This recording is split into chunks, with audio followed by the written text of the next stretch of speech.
Disappointing. OD. We got you here, Dylan, because we wanted to know what your thoughts are as a Browns fan in the recent hiring of Todd Monken as your new head coach and the possibility of losing your defensive coordinator.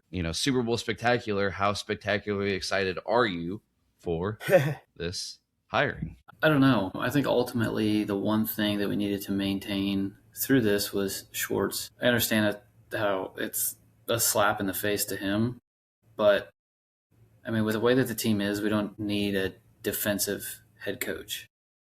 We need help on the offensive side. Fortunately, yes. I mean, that leaves Schwartz as the coordinator, and he doesn't get his promotion, and obviously that kind of sucks. But, man, he's such a good coordinator. I really hope he hangs around because that's going to change things drastically on that side of the ball, where we were solid and have been solid. Monken, I don't know. I mean, some of my buddies hate him. Some of my buddies love the hire. I mean, it's not like he did bad with Baltimore. Obviously, he had Lamar as a little different specimen there. And then he's had Derrick Henry. But, I mean, I don't hate it. I'm excited for it. I mean, change is exciting most of the time. So, I mean, we'll see what happens. Can be. Yeah, that's fun. For Browns fans, too, the thing that you should be excited about with it is that Monken won. He was part of that Baltimore staff that wanted Shador. They were going to draft. Now, obviously, they had a chance. He went in the fifth round. It's not like they were waiting from the first or the second. But Monken, they said that they wanted him, and during his press conference, his introduction video, he's like, man, we wanted you. We had these conversations. And then Monken obviously was in Georgia for the 2 back-to-back national championships they had. People want to act like he didn't do much, play part of it, but Stetson Bennett, he threw for more yards in that second year, the second year that they won it, than C.J. Stroud did. And we think about C.J. Stroud and that offense with Garrett Wilson and all those guys of being so explosive. Sorry, not Garrett Wilson. That was Marv and JSN. We didn't even get JSN that year. But True. Stetson Bennett threw for more yards that year than C.J. Stroud did. So he's going to bring an offense that you said that you desperately need. So, yeah. Yep. Right. I mean, that's where we need the help. I mean, obviously you have the young quarterback, so you need somebody to help him, and a defensive coach is not going to do that. Here's the thing. To be honest, though, you could bring in the most wizardry of offensive guru ever. The problem is not, can we get more of offensive mind coach? It honestly has zero to do with it. It has to be someone that changes the culture.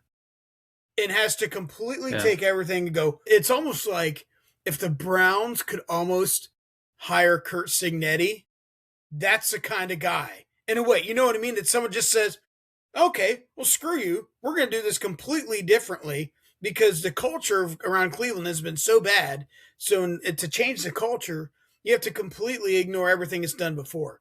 So I'm not saying like Curt Cignetti, but that kind of guy. And so I'm interested to see if he's able to change the culture, because that's a big thing. Yeah. It's a mental thing for him at this point, I mean, I'm a lot more thrilled than I would be had we hired some of these other guys that got hired in other places around the league, like maybe some close teams. Yeah, that's a good example.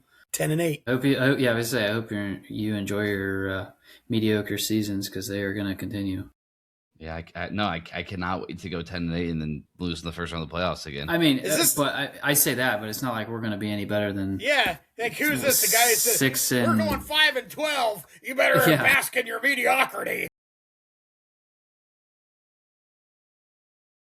We have hope, though. There's always hope in Cleveland. Yeah, we midget telling a guy, it's like a midget telling a tall guy, "I hope you enjoy hitting your head on the door frame." It's like.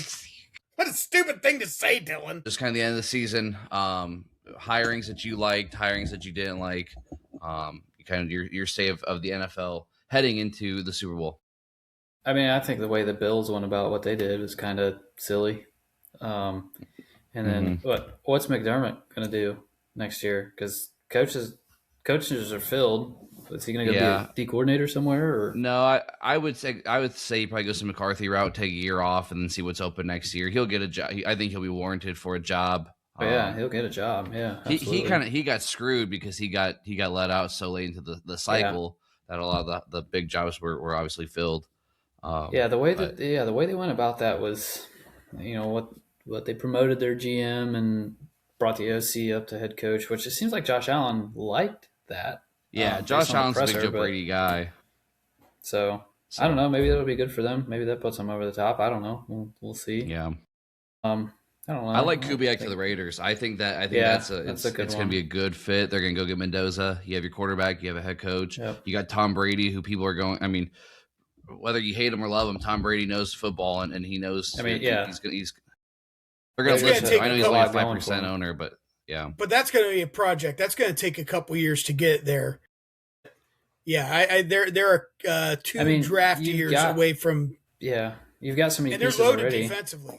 Yeah, they have the defensive pieces already. So Mhm.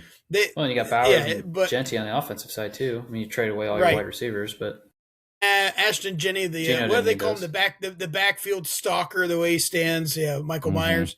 Yeah, but I think that might be a 1 to 2 year project, and then I could see them making some noise. well, they're in such especially a in tough that division, though. See, that's the That's problem. what I mean. Like It's even going with to take time in Cleveland, that division. like we're at the bottom. We've been at the bottom, but it's such a tough division. Like, Baltimore's not going away. Cincinnati obviously it had it down here, but they're going to be good again. They're going to put up 45 points a game. They're just going to give up 46. Yeah, But yeah, I mean, the Raiders, I feel like, are probably in the worst situation possible division wise, I think, because you've got 3 teams that could go to the Super Bowl every year, and they've shown it. I mean, they're all Yeah. good. Well, as that's long why as they avoid the think injuries. So, That's why I think Stefanski's in the best spot because the NFC South is so yeah, like that's true. Carolina. Obviously, Carolina kind of overseeded expectations this year. Tampa Bay really fell off at the end, but if you're Stefanski, you're going to a place that has top 6 running back, top 5, top 3 running back, wherever you want to put them. Kyle Pitts really broke out the second half of this year. Finally. You got Drake London, you got pieces. You got got defensive as pieces long as there too.